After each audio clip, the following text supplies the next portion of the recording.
Stop. This video shows Crooks goofing around with other students. Kohler says Crooks wore an anti-COVID mask long after they were required. Thomas Crooks. This is Crooks' 2022 high school graduation. He graduated community college in May with an associate's degree in engineering science. He was also bullied at school and sat by himself, friendless, in the cafeteria at lunch. Based on the way he dressed, I mean, you know how kids are nowadays. If you don't fit in with the clique, they're gonna come after you.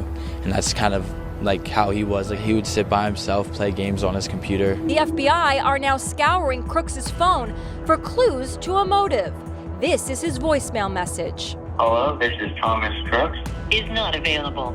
The search for insights into the mind of the would-be assassin is just beginning.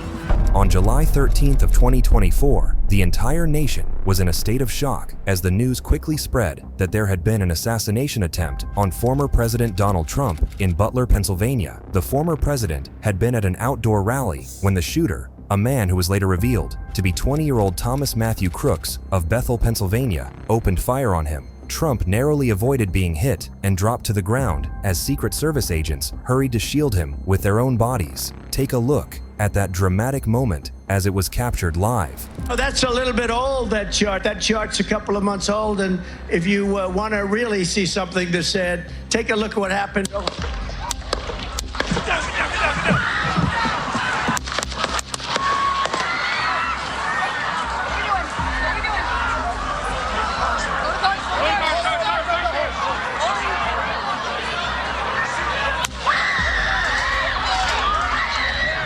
As you can see, upon the sound of gunfire ringing out, the former president grasped his ear and then stared at his hand in confusion as he processed what was happening. A bullet had just struck him in the ear and he was bleeding. As he then dropped to the ground, screams can be heard, filling the crowd as others in the stands hurry to duck out of the way. The next moments would be filled with confusion and terror as the gunfire continued for several more seconds and the Secret Service desperately searched for the person responsible. When it was confirmed that the threat had been taken out, the next goal of the Secret Service was to get Trump out of the arena and into safety. This would be trickier than you might expect, as they did not yet know if there were multiple people firing. It was also not yet known how badly the former president was injured. After the Secret Service verifies that it is time to move, you can hear the former president asking to retrieve his shoes, which were thrown off in the chaos.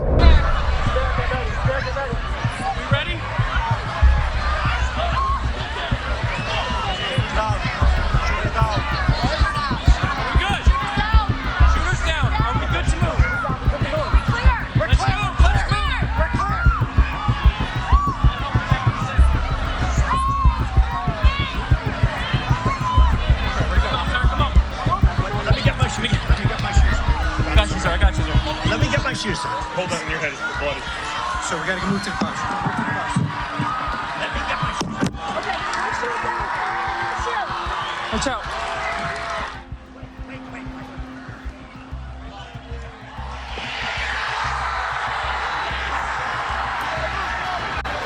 After Trump was whisked away, put into a vehicle, and removed from the area, there was still chaos and confusion all throughout the rally venue. It was soon determined that one man, a retired fireman named Corey Comparatore, had been killed while protecting his wife and daughter by lying over top of them. Several other people were injured. A doctor who had been in the crowd did what he could to help Corey, but soon realized that there was nothing that could be done because the retired fireman had been killed instantly. Watch as those in the crowd try desperately to get the attention of law enforcement, screaming that there is a man that's been hit.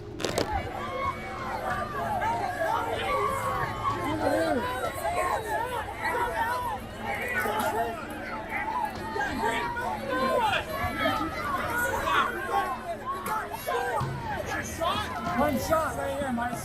One shot right here. Those that were hit by bullets but survived, including the former president, were rushed to a local hospital for treatment. The rally arena would then be cleared out as the Secret Service began their investigation into how such a debacle like this could have happened. How had they failed at their number one most important job, which was to protect the former president from danger at all cost? As the dust settled, a number of strange details about the assassination attempt began to be revealed. This includes the fact that some people attending the rally has noticed the attacker, Thomas Crooks, poised with a weapon on a nearby sloped roof long before security seemed to be aware of the threat. Multiple people say they even warned law enforcement about Thomas, but either they weren't taken seriously or the right steps were simply not taken to secure the area. This is one man who says he noticed a figure on the roof before the assassination attempt took place. Right now, I want to bring in Ryan Knight. He was actually an eyewitness at yesterday's shooting. Ryan, you say you saw the shooter moments before he took aim at the former president. Talk to me about what happened in that moment. All right. So I just got over to the fence line where the rally was going on. I just left my job, Pizza Pie. I was going over there to see Donald Trump start speaking. About 10 minutes into it, a guy beside me looks over and he said, "He has a gun. He has a gun." After hearing that, Ryan turned to look at the top of the nearby AGR building. That's when he saw a man, who he now knows was Thomas Crooks, poised on the roof with a weapon. What happened next went very fast. He then laid down, took 4 shots. I'm thinking it was 4, could have been 5. It was a kind of a chaos at the moment at the president. As I heard that and seen that, I was with my one buddy. We kind of pushed him to the ground. As we're looking up, I heard one more shot and seen the guy's head kick back and split open. What Ryan is describing there is the moment that the Secret Service returned fire on Thomas and struck him in the head, killing him instantly. So while it is now known how he managed to open fire on the former president of the United States, the question that everyone is asking is why? What was his motive? That is what investigators are still in the process of trying to figure out.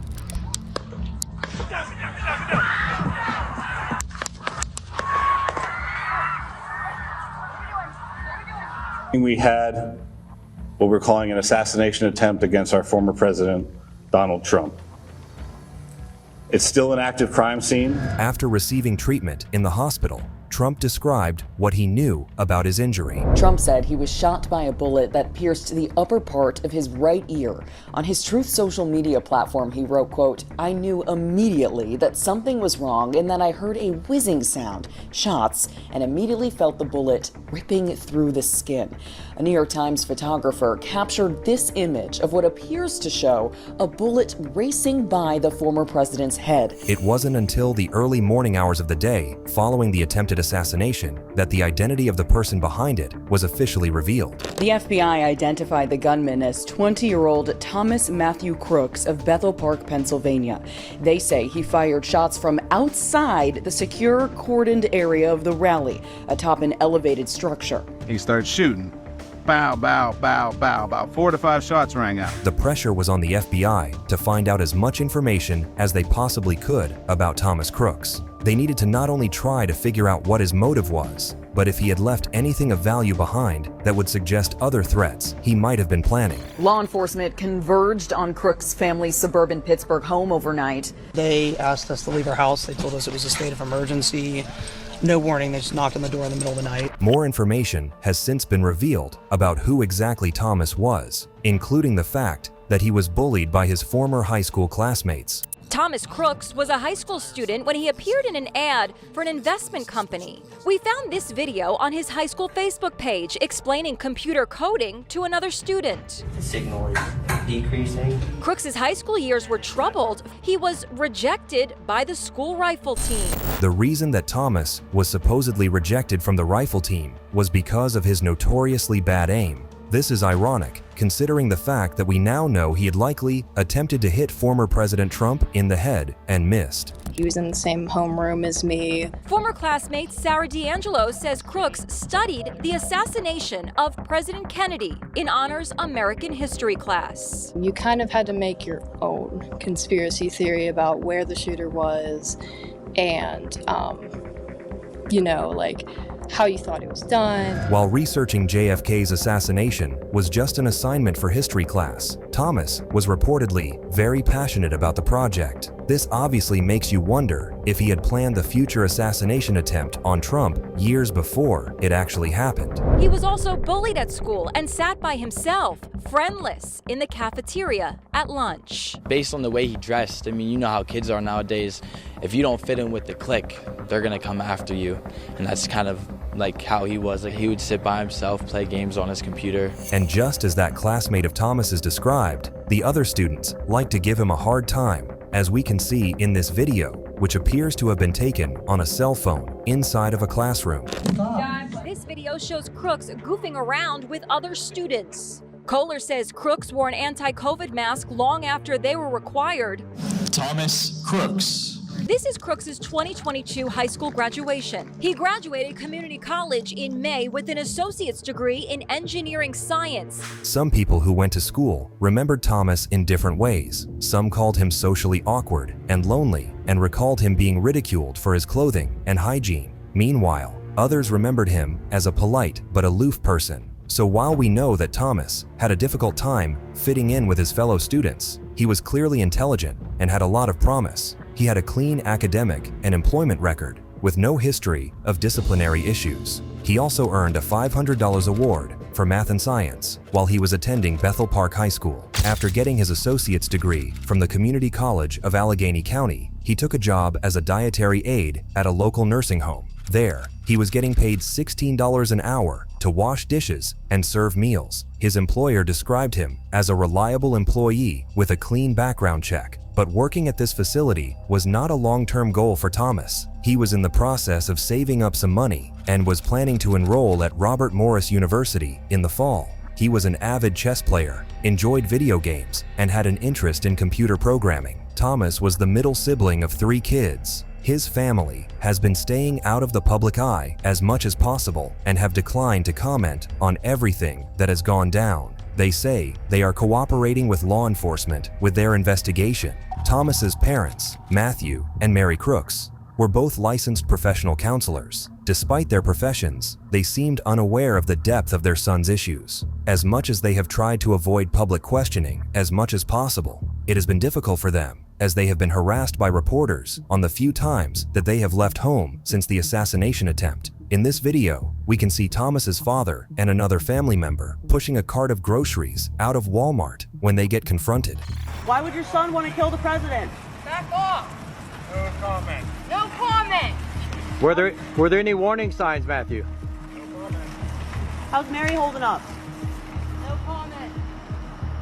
We'll release a statement when our legal counsel advises us to do so. Until then, we have no comment. We just want to try to take care of ourselves right now. So please, give us our space. You could see behind me this cop car and this crime scene tape, which is blocked off the neighborhood where the shooter lived with his family. Neighbors tell us the family kept to themselves. All I have heard is that they were a very reclusive family and they didn't really talk to people, so people that live around him don't really know them.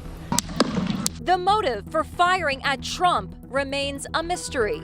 We do now know that even before the rally began, Thomas Crooks' parents realized that something was wrong and reached out to local law enforcement for help. Rally shooter Thomas Crooks' parents were looking for him in the hours leading up to the shooting. We're now told they eventually called law enforcement to report that Crooks was missing, and they were worried. And they also were told, those parents are now being cooperative now with authorities, but they gave them the heads up that something's going on with our son. We are worried. What we don't know exactly, though, is why his parents were worried or what they gave cops the heads up about that day. Did they suspect that their son was on his way to go kill people? We don't know the texture or the details of their concerns. So in other words, well, were they worried that he had a gun? Were they worried, what were they worried about? Were they worried that he was going to try to attempt to kill a sitting president and then go ahead and turn into an assassin and kill another person and injure 2 others? It was an attempted assassination on Trump. but he managed to murder anyway. We also now know more about the steps Thomas took to prepare for the assassination attempt on Trump. He had visited the Butler County Fairgrounds, the site of the attack, at least once before the event. He had also purchased weapons and ammo that he planned to use during the assassination attempt. His interest in firearms seemed to have developed over time, though it was unclear exactly when.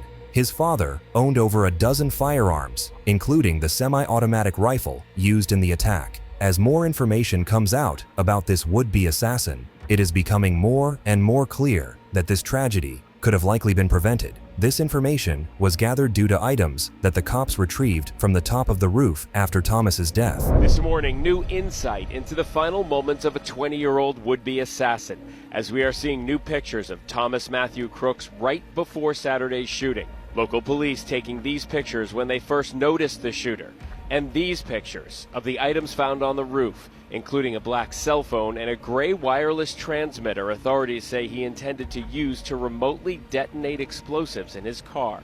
When the cops searched Thomas's car after the attack, they found a variety of other weapons and tools. He had bought a ladder and 50 rounds of ammunition before the day of the rally. Inside his car, investigators found 2 rudimentary explosive devices, several rifle magazines, a bulletproof vest, and a drone, which he may have used to survey the area. The cops would later hack into Thomas's phone, where they found a lot of very concerning information. A source with knowledge of the investigation telling ABC News about the searches found on the gunman's phone, the date of Trump's rally, major depressive disorder, the Democratic National Convention, and bomb making. Images of FBI Director Christopher Wray, Attorney General Merrick Garland, and other public figures found on the phone as well. And investigators are looking into whether the shooter used a drone to surveil the rally site sometime before the shooting.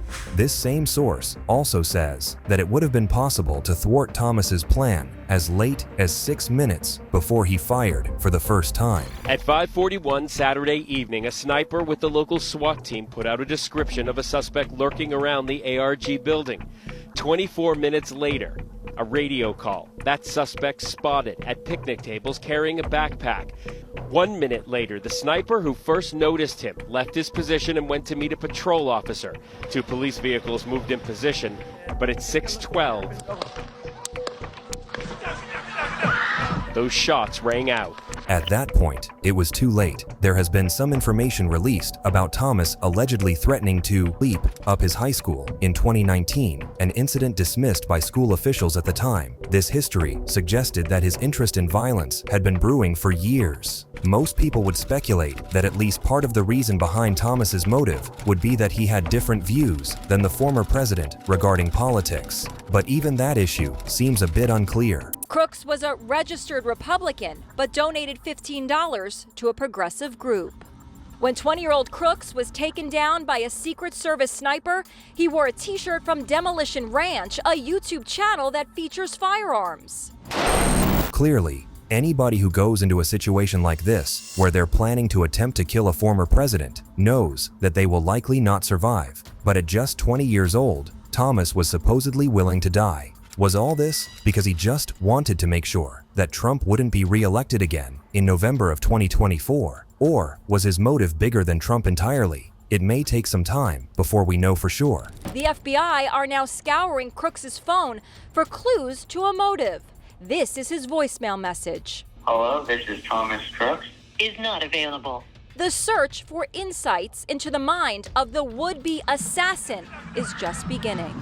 And as that search continues, so is the investigation into how Thomas managed to get through security and actually fire at the former president in the first place. We do not currently have an identified motive, although our investigators are working tirelessly to attempt to identify what that motive was. Last night's rally in Pennsylvania was former President Trump's last before the Republican National Convention gets underway here in Milwaukee. Right now, plans are underway to expand the security perimeter around this venue. Due to the horrifying events that happened just days earlier, there was a lot of anticipation surrounding the Republican National Convention, and especially the security surrounding former President Trump. Fortunately, the week's worth of events went smoothly. When the former president did take the stage for the first time since the attack, He wore a bandage over his injured ear and was flanked by security. He was greeted by a roaring applause when he approached the podium. As you already know, the assassin's bullet came within a quarter of an inch of taking my life. So many people have asked me, what happened?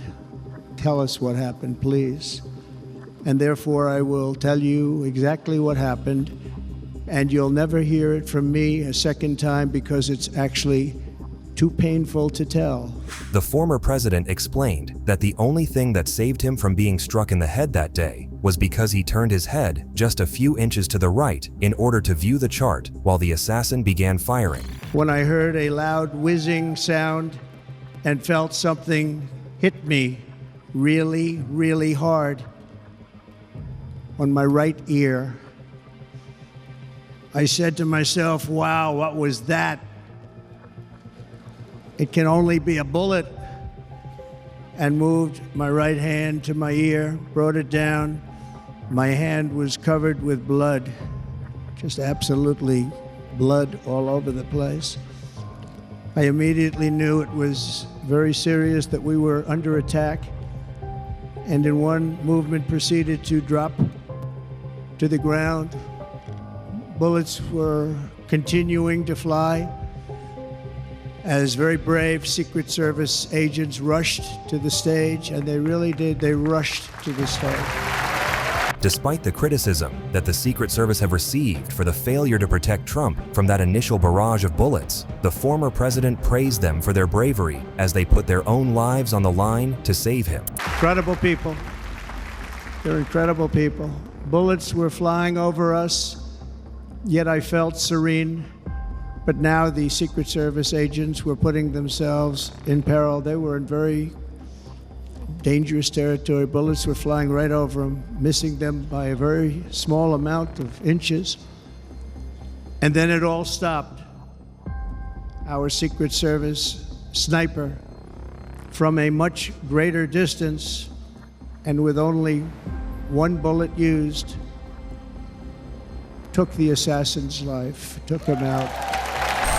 The former president acknowledged that while he may have been lucky enough to survive the attempted assassination, he knew that the day had not been without bloodshed and paid tribute to Corey Comparatore. He was incredible. He was a highly respected former fire chief, respected by everybody.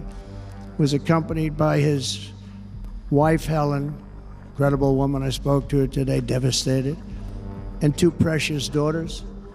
He lost his life selflessly acting as a human shield to protect them from flying bullets. He went right over the top of them and was hit. What a fine man he was. Corey's fireman uniform and helmet hung on display on the stage in memory of him. While the crowd chanted Corey's name, Trump embraced the uniform and kissed the helmet as he paid tribute to the man who was killed while attending a rally to support him. The investigation into this violent day in Pennsylvania continues. Meanwhile, the current president of the United States, Joe Biden, condemned the assassination attack and all acts of violence. There's no place in America for this kind of violence. It's sick. It's sick. After enormous scrutiny and criticism over what has been deemed an utter failure by the Secret Service, Kimberly Cheadle, the former head of Secret Service who was sworn into office in 2022, has resigned her position. As for Thomas Crooks, we may never know why exactly he chose to do what he did. We can only speculate about what his goal was, or what events in his life led up to his gruesome and violent end. Thanks for watching, and don't forget to like and subscribe for more.